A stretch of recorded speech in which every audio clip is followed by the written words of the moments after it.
welcome to this week's Cook Along. I'm Kel. I'm Lisa. And we've got Chef Jason Plummer. How you doing, Jace? I'm good, ladies. How you doing? Really, really good. Sorry to have pulled you away from the football, bud. I've got it going in the other ear. No, I haven't. No joking. Yeah, it's a 0-0 result at the moment. It's half time, so it's still early days. Let's just hope it doesn't go to penalties. Tell us a bit about what you're cooking. Right, so going along the theme of England v Germany tonight, I had a little thought, and I thought, what can we do that's obviously English, and what can we do that's German? So I thought, right, the classic at the moment out there in the big wide world, they say at the moment is chicken tikka is the most popular English dish, but I'm going to go for something like totally different tonight.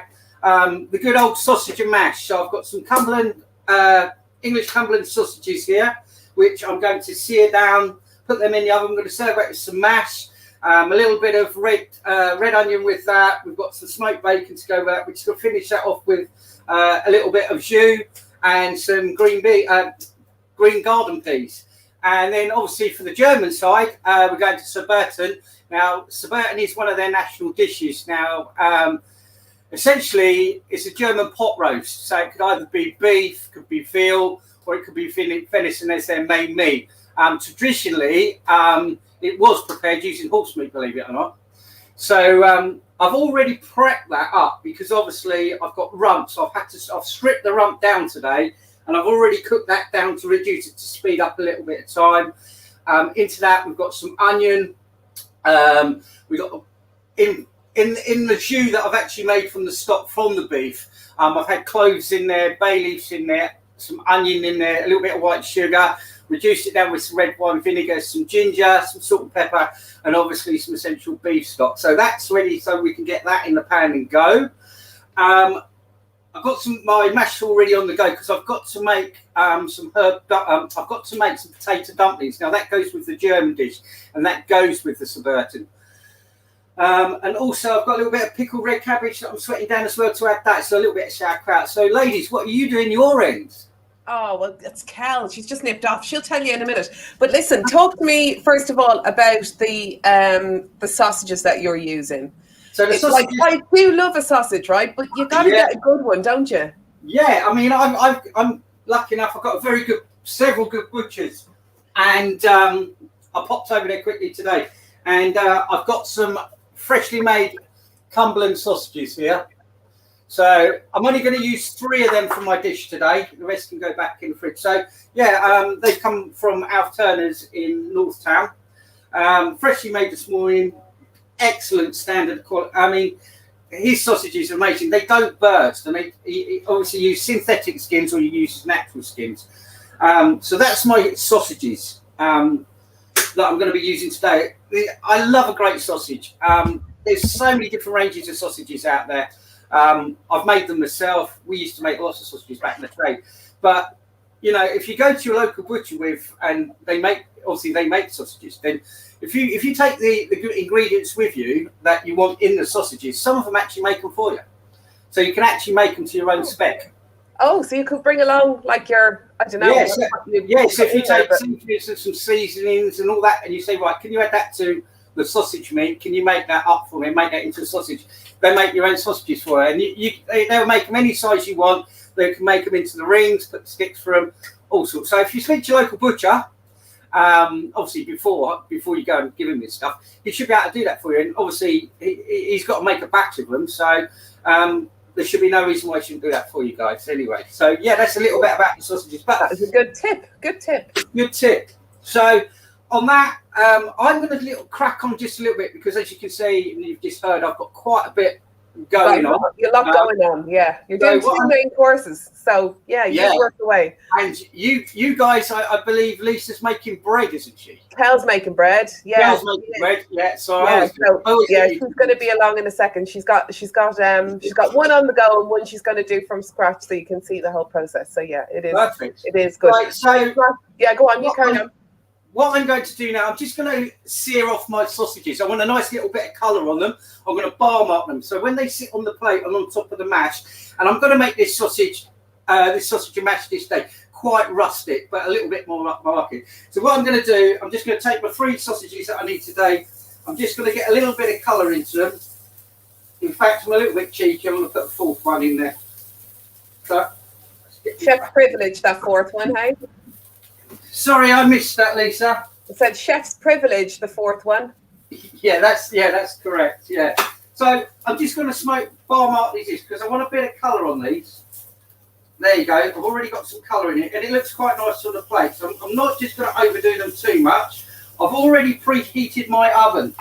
So as chefs, we've always got our kit, all our kit on, whether it's our ovens, our fryer, anything. Because if you need it to hand, we're there. We can get on with it. So right, I'm just going to let them finish it, and I'm just going to knock the heat off of this 1 second. Okay, so I've just marked these up. So I'm just going to get these onto my tray. That's the chef's one. Perfect. So if you can just, if I just hold that up to that camera there. I've just marked these up. Again, I've put these on a tray with a little bit of parchment paper or greaseproof paper. Now I'm just going to add a little bit of water to that. That stops the skins exploding. So I'm just going to pop those in the oven. Jobs are good. I'm just going to get rid of this hot pan. Let's get that into another pan outside. Okay, so that's my sausages done and good to go. I've got my mash on the back of my stove. That again is for the sausage dish and for the suburban German dumplings. A little bit of pepper, a little bit of sauerkraut on there. So what I'm going to do now is going to take another pan. Now, as I said before, I've just stripped up my rum. Now I'll hold that up to the camera there. It sounds a bit naughty. So it's given me a little bit more time to play with it because cooking this out does take this dish. Usually, if you put it, as I say, it's a pot roast dish. It can take up to 4 hours to cook. And I haven't got 4 hours tonight. We've only got an hour. So what I'm going to do is I'm going to pop that into that pan in a second. I want to get some more heat back in it. But just before I do that, I'm just going to oil my pan because what I want to do is I want to get some onion into that. Now, I've already pre-diced my onion. I'm using red onion today because I can't find my white onions. So they won't be properly. So all right, red onions. Anyway. There we go. So in goes my onion. So let's find the spoon. So I'm just going to sweat down my onions. That's going to add plenty of flavour into this Burton dish. Now, once that's rocking and rolling on there, that's it. Now, I don't want to take them too far. I'm just putting a bit of colour into them. Next to that, I'm going to add cracking is my meat. So my meat has gone back in there. So I'm just going to give that a little turn around in there. Now, I'll hold this back up to the camera in a second. As I say, usually you use big chunks of beef, or you use venison, or obviously veal. And it's usually in a thing called a Dutch pot. I've actually got a Dutch pot. It's a huge regular thing. Give me 1 second, I'll show you what a Dutch pot looks like. Okay, so while Jason's out there, we can say hello to Dylan and Morgan. So that is what a Dutch pot looks like. Ah, okay. Called it, there's a name on it, there you go. Some call it a Jamaican pot, some call it a Dutch pot. Great bit of kit that is. Waste of time when it gets blimmin' hot. So right, I've now got my beef, I've got my onions in there, and they're all sweating down. So I'm just going to turn that down a little bit. Now, as I said before, what I actually did, I'd already cooked my beef, because obviously I wanted a little bit of quickness tonight. So, and then from that, I'd already added, obviously from that, I'd added my stock, my cloves, my bay leaves, my onions, a little bit of white sugar, some red wine vinegar in there, some ginger, some seasoning. And then from that, I've got the base. I'll hold that up to there. It's the base for my beef. Lovely. Now, all that in there. And as you can hear, that's now sizzling away. Oh, I can almost smell it from here. I reckon that's going to be gorgeous. So, what I'm going to do now, I'll just hold this one up to the camera for you so you can see that. Let me find the cloth. So as you can see, it's a cross between a stroganoff and a stew, but obviously you use big chunks of meat when it's in the Dutch pot. So I've got that on the go. To that, because I've already added a little bit of, I'm going to add a little bit more ginger. I've added a bit more ginger into that to give that a little bit more of a base of the flavour.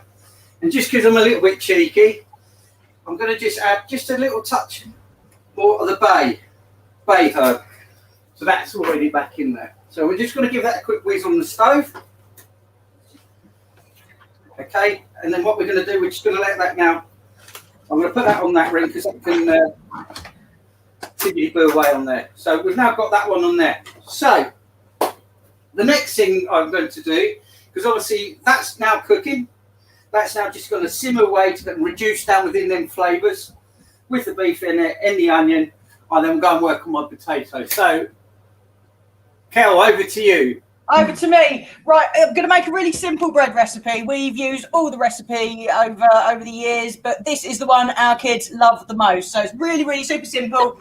We actually make this every single day and they take it in their packed lunches. So it's that easy, even I can do it. So you want strong white bread flour. You want 500 grams of that. So just twang it all in. No need to sieve or any of that malarkey. Get that in precisely with baking, always exact. There we go. And then recipe always says 10 grams of salt, but I always put about 13, 14 in because we're salt monsters in this house. There we go. And what you want then is you want 15 grams of yeast. Just pick this stuff up in the supermarket. It's easy baked yeast. It's really, really easy to use. You don't need to water it down or any of that stuff. You can just twang it in the bowl with your dry ingredients and you're laughing. Excellent. I like that word, twang. Just twang it. Isn't it? It's a good word, twang. I think we're cooking, Jace. People make it all sound so complicated, don't they? You know, it's just a case of twanging stuff in. Yeah, food is all about simplicity. So what I'm doing at the moment, I'm just going to go on to doing a little bit of sweated down red onion now for my top of my sausage and mash dish. So I'm just going to get it into that, into there like that. Add a little bit of Susie rock salt, and then I'm going to add a little bit of golly pepper in there, some cracked black in there. I'm going to just sweat that down so that can go onto the onion. And then from there, we'll move on to the next dish. So how are you going over there, ladies? What's happening now? So I've got my dry in, so I've got 500 grams of strong white bread flour. I've got about 13 grams of salt. I've got 15 grams of easy baked yeast. I'm now going to stick in 60 ml of olive oil.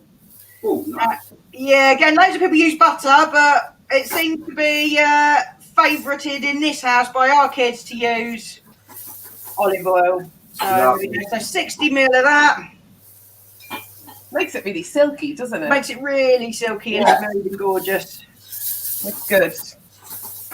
And I guess, Jason, a fat is a fat, isn't it? You know, whether it's butter or oil, it's going to do the same thing. Yeah, oil with the oil, butter will give it more of an emulsion. Oil will make it very greasy. That's the two different things. Yeah, it's not a greasy bread though. It's bouncy and soft and gorgeous. Yeah. Yeah. So then what I do is I put 270 mils of water in. Not too cold and not boiling hot, but a little bit of warmth to it. Tepid water, lady. Tepid water, that's it, yeah. Get that yeast in and things. Okay. 270. Perfect. That's my red onion sweated off in there. That's the topping for the sausage and mash. Good to go on that one. Now I'm running out of pan space. Right, so I've got the pan on. So now I need the pan on for my peas. We'll get that on the go over there. So, right, let's turn that one down. Morgan is saying that he loves olive oil. I do as well. And actually, you know, I don't like greasy things at all, but a decent olive oil, lovely. As you can see, I've reduced that right down now.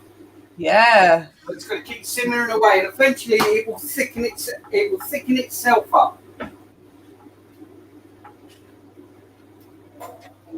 Just get some water into my pan. That's for my peas. What I'm going to do is I'm going to lump my peas in there now. I've already on here. She's getting her hands in and getting dirty. I'm just bringing it all together. Get dirty. Get dirty. So I've already defrosted my peas, so I've just immersed them in some hot water so they can keep going.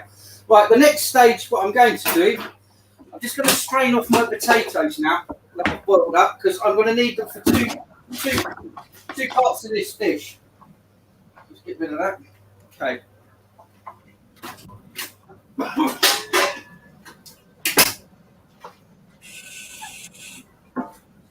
Excellent. So we're going to sit that one over the back. We'll leave that to do. Excellent stuff. Fat, could do with that pan back. Right, so what I'm going to do now, I'm just going to break down my basically I'm going to make mashed potato, but I need one a little bit finer than the other one. So I don't know if you can see where I am over there. So I'm just going to slightly out of shot, but yeah, there we go. See you now. So what's your view on using a ricer? Is it too much hassle? It is and it isn't. I mean, if I've got a ricers in there, if I'm just making small amounts, then I'd use a ricer and get it completely fine. Just because today, obviously I want the mash a little bit more rustic, a little bit more, I wouldn't say lumpy. Plus, obviously, a bit of bite to it. I'm making the German dumplings as well. I'm going to take it sort of halfway. Right, I'm just going to add some butter into this. Okay, not a glug of butter in there.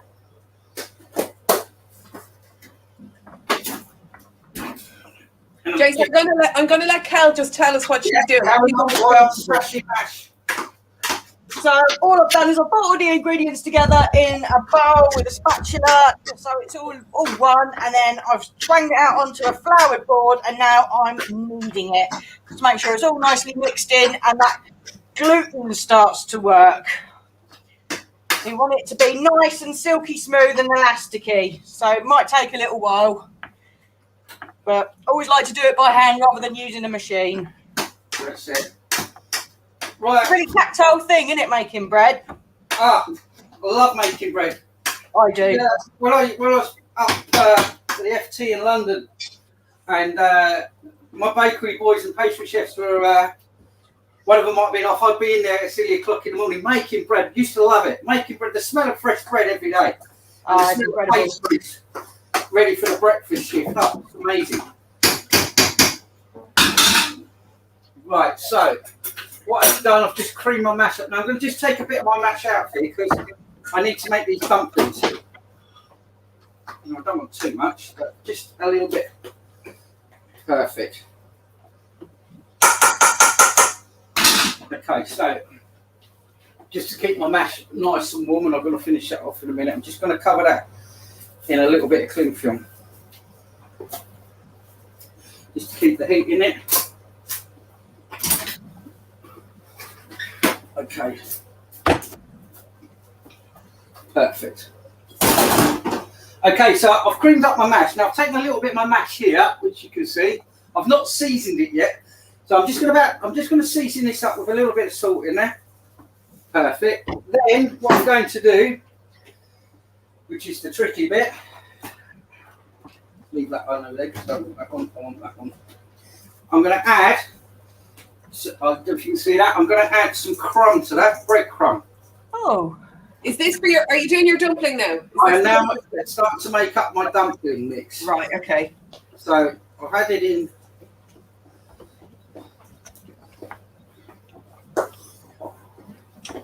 Jason, can I tell you a secret? Go on. I like secret. I've never had a dumpling. You never had a dumpling? No. Oh, I mean. It's not really an Irish thing. Never had a dumpling. No, you usually. I'm surprised actually because Irish they're mad for their dumplings, aren't they? No, we don't have dumplings. We have spud, potatoes with everything. Plain on a dumpling. Right, to this dumpling mix, I've added some crumb. Now I'm going to tighten it up with some flour. So I'm going to mix that in there. Now what I need it to do is go tight. And it's starting to go tight now. There we go. So when you say tight, do you mean that it's not really pliable? Or... It's so I can work it with my hands into a dumpling ball. Right, okay. Okay, so I'm just looking at that now, and I could do with just a little touch more in there, I think. So I'm going to just add a little bit more. Now, I've got to be very careful here because I need to add some egg to it. Now, Robin thinks it's disgraceful that Lisa's never had a dumpling. It is. It is indeed. Right. What I'm going to do, I'm just going to knock that out a bit, get some air into it. Let me feel it. Because the last thing I want to do is put egg into there, raw egg, and what it does, it will curdle or it will scramble. So while that's there, I'm just going to bang it into my freezer and just take the heat out of it slightly. Right, next up, I need another pan.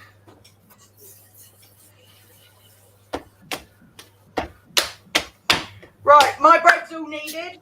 Right, what happens now? So I'm going to stick her back in the bowl and I'm going to cover her with a shower cap and I'm going to leave her to prove for 1 hour. Perfect.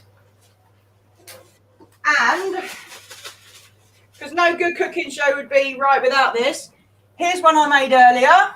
Hey! Well, it's had its second proof now, so it's had its second proof in the loaf tin, and I'm just going to sprinkle that with a little bit of rice flour, and I'm going to put it in the oven.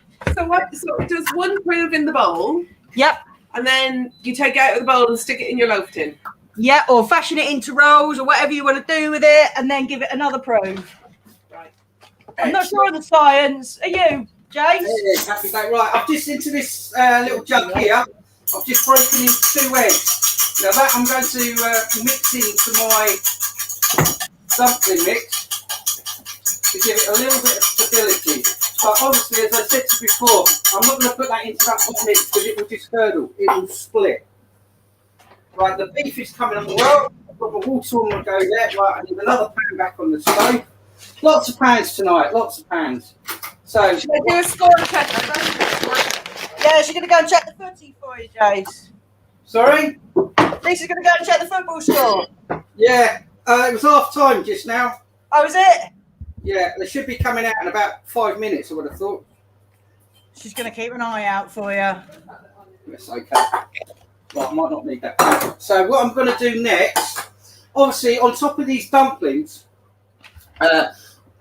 you make a butter, an onion and a butter and a breadcrumb reduction mix, and you just nappy that over at the end.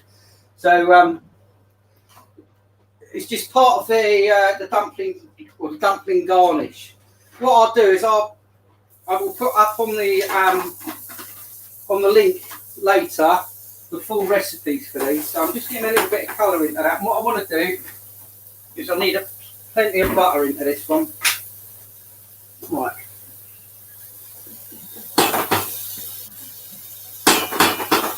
Excellent. We've got plenty of butter. It's 0-0 and we're in the 68th minute. Yeah. Right, so I've got that going into there now. So that's just bringing down mayonnaise. It's a bit like when you put garlic butter on your when you make anything. Butter. Yeah. This is exactly the same except if you put these on the dumpling. So I've just reduced that down now. Like so. Excellent. There we go. And then to that, I'm just going to add a little bit of more fine crumb. And I'll show you in a second when I hold it up to the camera what it looks like.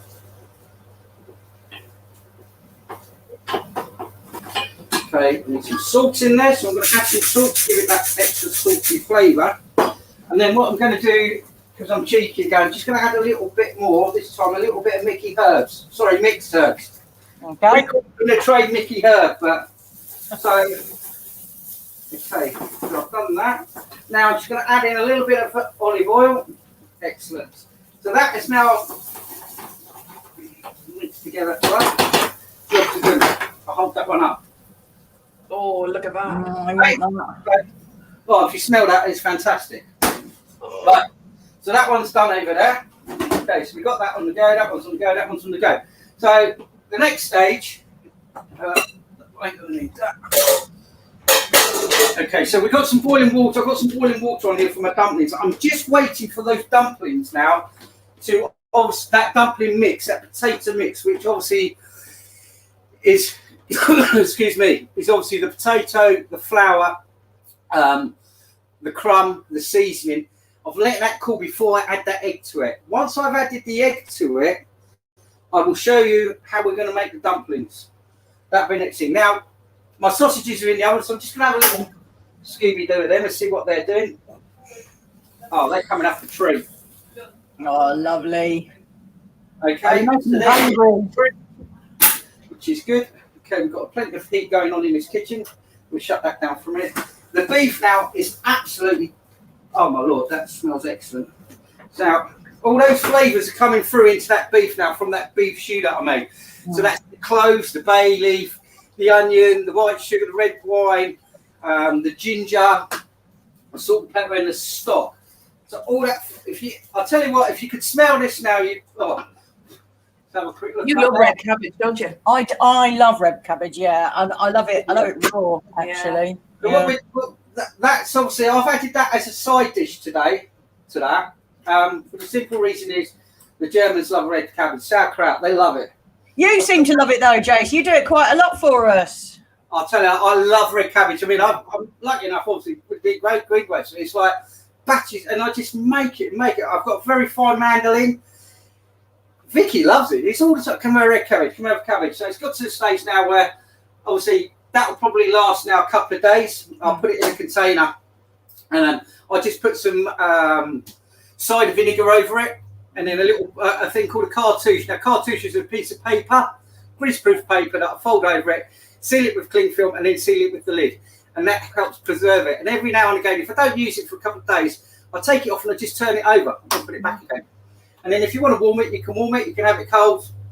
It's amazing. It will be amazing with your bread, with some cheese and a little bit of pickled red cabbage. Oh, my mouth is watering. Right, so that's going well. Let's take some heat out of that one as well, because I'm not after that one.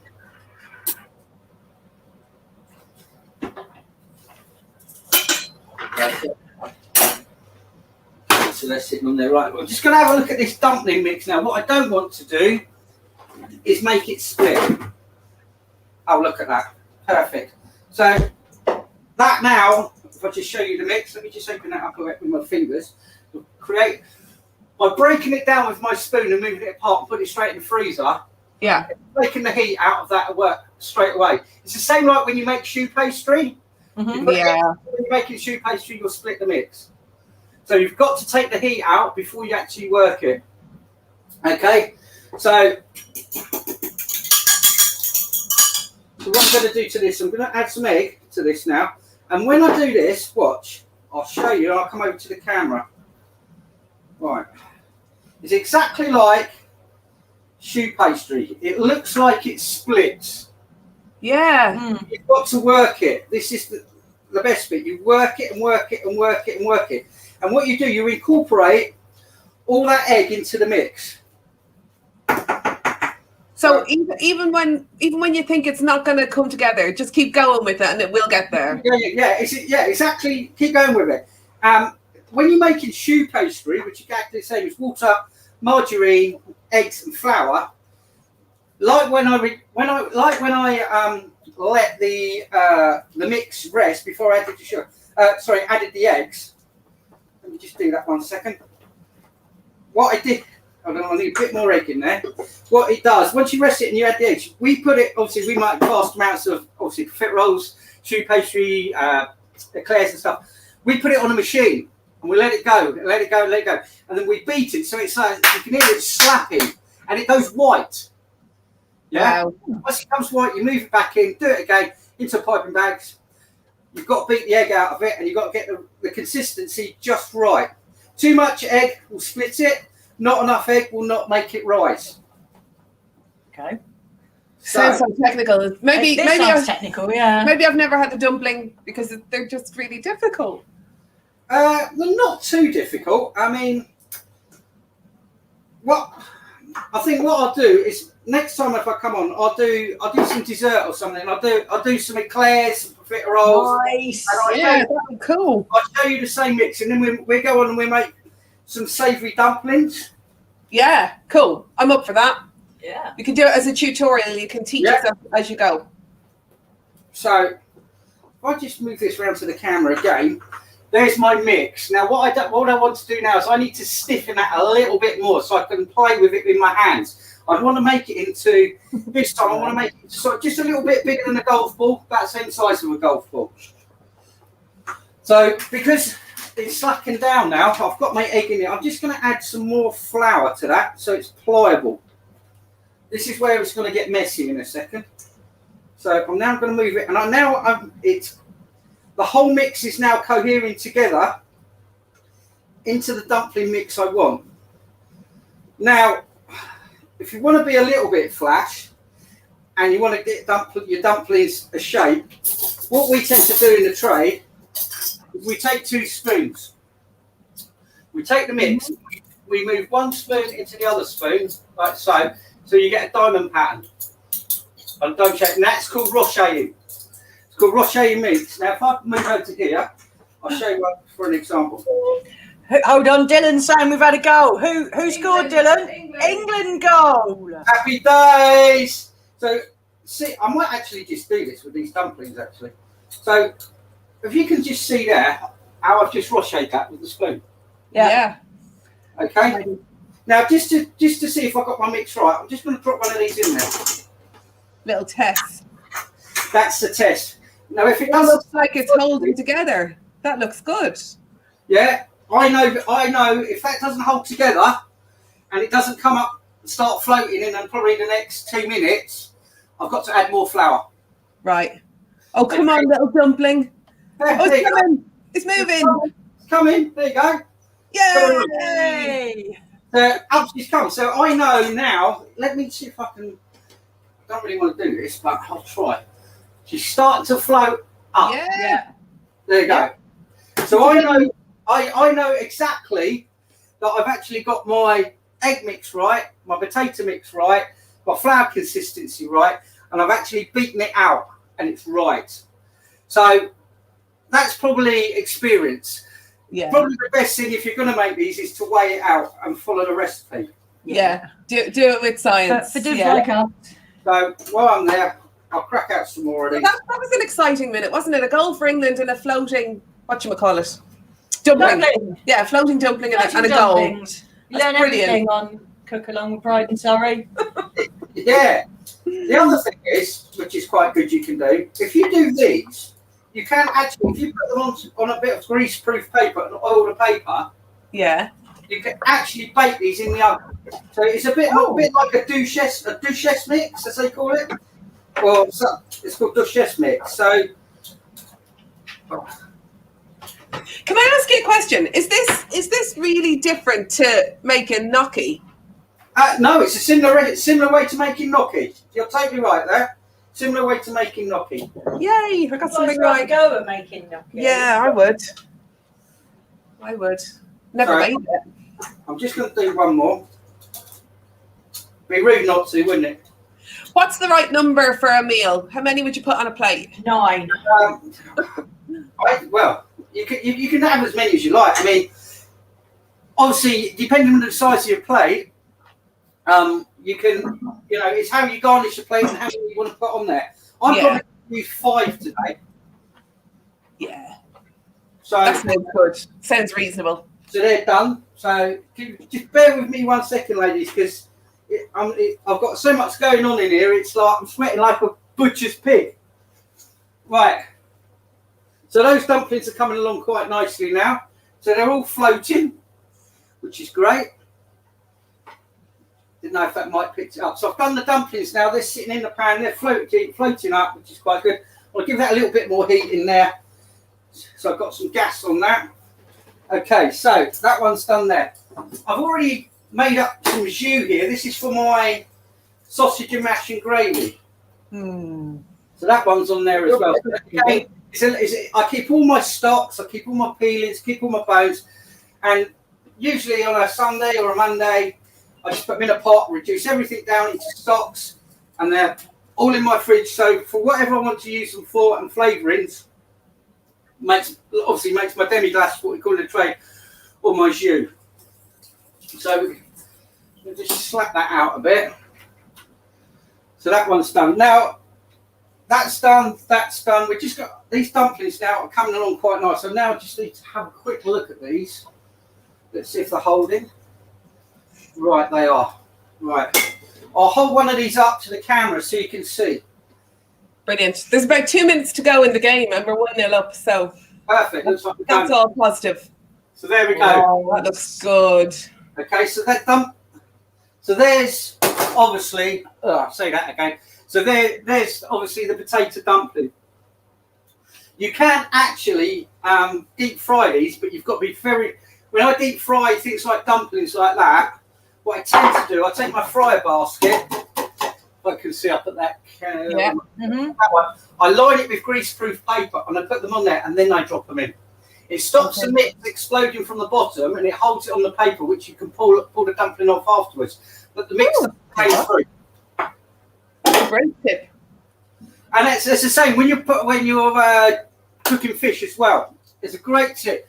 If you've got a nice piece of fish, say for instance a nice bit of sea trout, if you put it on a square piece of paper, don't have to oil it. If you put it into the hot pan, it will cook it from the bottom, and it won't burn your fish, and it will still carry on cooking. That's a really handy tip. Really clever. Literally never knew that. And super that you don't need to add any fat either, so that's good. No, sea trout is a very delicate fish, you know. I love it. I love it. It's so nice. By doing that, you actually, okay, you don't break the fish, you don't burn the skin, because obviously sea trout is not going to have the skin on. And again, I use it all the time. I have it on a square piece of paper, put it onto my hot pan, and I let it cook. And then I just lift it out and leave it to rest. We'll go at that. We certainly will. So England are 1-0 up, which is handy, which means it's not going to go to penalties. That's all good, isn't it? Oh, you might be jumping the gun. Oh yeah, anything could happen on that with England, doesn't it? Anything could happen. Right, so that's going. The dumplings are looking good. Now I'm just waiting for the last one to rise at the moment, which it is. Right, let me just check these. Oh, look at them. Perfect. Right, so what I'm going to do, I'm going to actually remove those from the heat now. I'm just going to leave them in the water to carry on cooking. Because obviously, all that flour in there, and that breadcrumb in there, and that egg in there, they all act as a stability, but you need to cook it out. So even though it looks like it's cooked on the outside, it still needs to cook from the inside. So while you're poaching them, which we're doing today, the moisture's going in, and then the moisture's coming back out again. So it's cooked from the inside, and it's cooking from the inside out, and from the outside in. If that makes sense. Yeah, it does. Yeah. If you've got a steamer, even better. Put it in a steamer, steam them, perfect dumplings every time. So if you want to make potato dumplings, that's how you make potato dumplings. Obviously, most people these days, they just it's flour and a tora suet, some seasoning in a thing. You've got your herb dumplings, haven't you?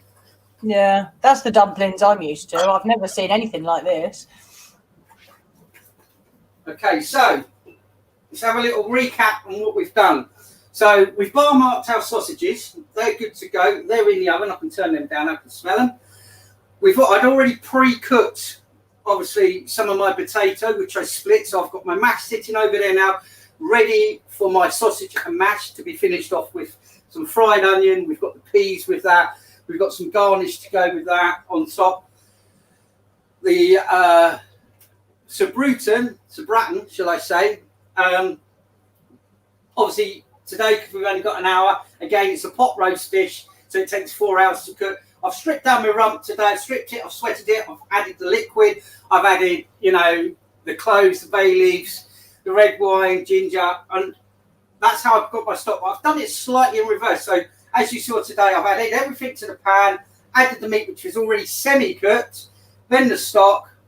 Then obviously, I'm just going to have a quick look at this at the moment. It actually is looking excellent. It's all reduced down now. Almost glossy that is. Yeah. That is gorgeous. Okay, you can, if you want to, you can actually add just a thumbnail of butter into that to give it a little bit more of an emulsion. So I'm just going to taste. Oh, big pap hole. Très bien. I want that. that one's done. So that's on the go. Now let's have a look at these sausages. Okay. So the sausages are looking good. Yeah, perfect. So again, going on the theme of England v Germany today, we've come up with these dishes. So the good old sausage and mash. We'll finish it off with a bit of fancy stuff, and obviously with the peas. And we got the German Sauerbraten, obviously with the potato dumplings, and we're going to finish it off with a little bit of red cabbage sauerkraut. So all being well, we should be looking to getting on plating in a minute. I'm excited. I'm excited to see this. So, because that's a little bit hot on there, we'll plate over here. How's your bread doing, Kel? Yeah, It's not ready yet. how's the bread going? It looks good. Looks gorgeous, smells gorgeous. The one that I actually made in front of the camera is still proving. We're still getting there. You want it to kind of double in size, so Excellent. each time, each proof, but it won't be ready while the show's still streaming. So that's why I did one in advance. So hopefully we can get that out on the counter before we have to say goodbye to everyone. Absolutely perfect. So what I'm going to do now, I'm going to start with my 2-0! England. Yeah. Yeah. It's coming home. It's coming. Thanks, Dylan, for the tip. He tipped us off in the chat to say it's 2-0. So well done, England. Doing very well. Excellent. That's what we need. Yeah. Is England going to win the sausage battle? Oh, this is going to be a tough one now. It's going to be a tough one. Right, so I'm not going to. That sounds like something else, doesn't it? Yeah. I'm going to wake up this Sauerbraten now in German dish. I suppose I better make it look crapsy and we'll win. No, you couldn't. You can't. You're a chef. You have to make everything look fancy and gorgeous. So, what I'm going to do, I'm going to just move around here just slightly into the middle of here. So you can probably see me doing this. So, I've put my beef dish in there now. Salt, oil into a spoon. So now we're going to go on these dumplings.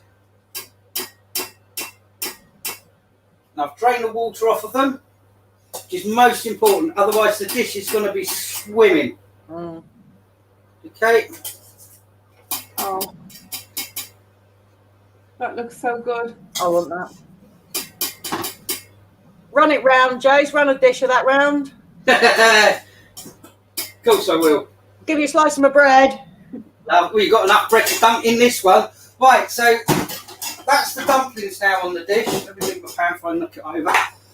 Need another little spoon. Right, so this is now the emulsion. I'm going to add a little bit more oil into that. It's not quite emulsified. Of obviously the onion, the clarified butter, and the crumb. So we're just going to put a little bit of that over that. Morgan's just said 5 dumplings. Yes, please. Oh, yeah, he likes the look of that.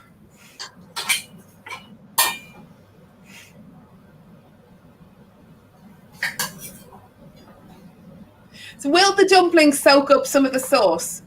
Yeah. You'll be. I'll take one out when we. What I'll do now. Let me find a plate. I'll take the spare one out and I'll show you once it's cooled what it does once we split it. So that's on there. What we're going to do, the Germans like lots of pepper, so we're just going to German pepper this up. Loads of pepper. Evening, Craig. Craig has just joined in. He said, "Is this where now, you go to learn to cook?" Red cabbage comes into its own.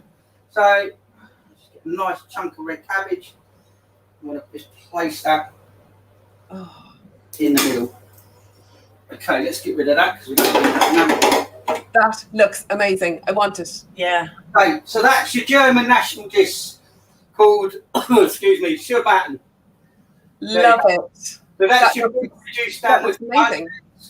Obviously, we've got the bay in there, the ginger, we've got the white, the red wine vinegar reduction. There's cloves in there, salt and pepper, beef stock. Obviously, there we got is the potato dumplings and a little bit of red cabbage sauerkraut. So we're sticking that one over there. So that one's good to go. So that job's done out on that one. We now go on to the sausage and mash, the British dish. The English mash. Love it. Mash.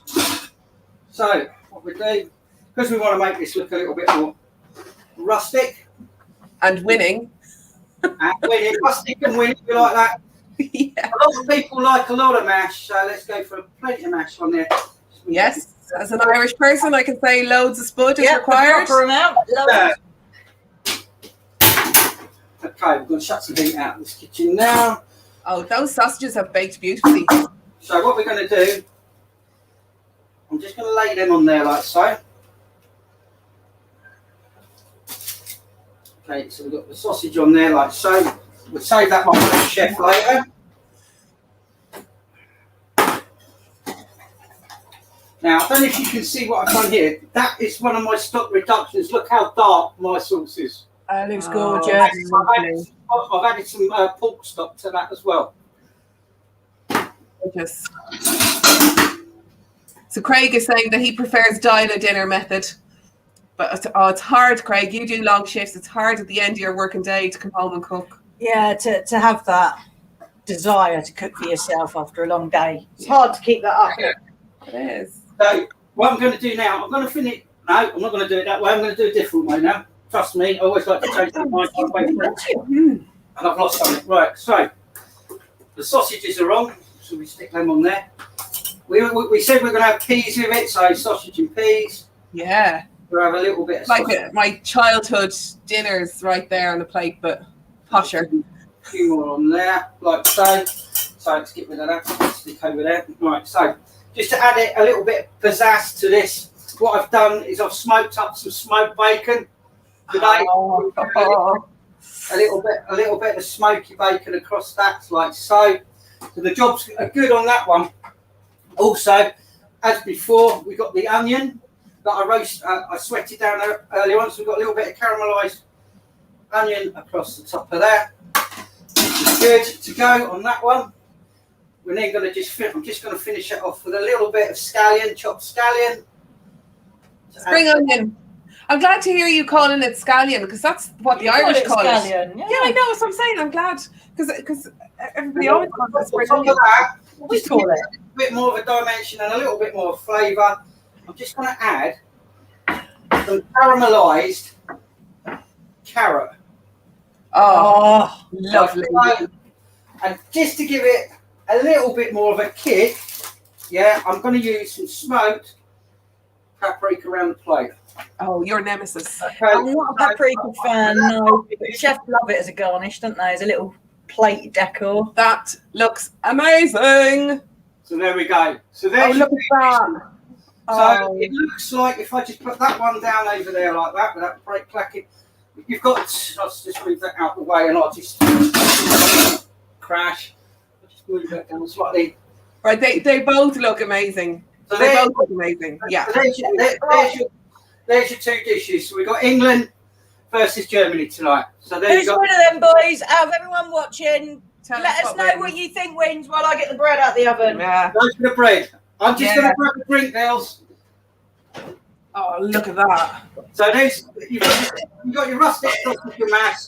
Obviously, we've got the Cumberland sausage. We've got the green garden pea. We put a little bit of smoked bacon around it to add a little bit more of a dimension. We've got the caramelised onions on top of the potato and sausages. A little bit of chopped scallion and just a little bit of caramelised carrot peeling on there.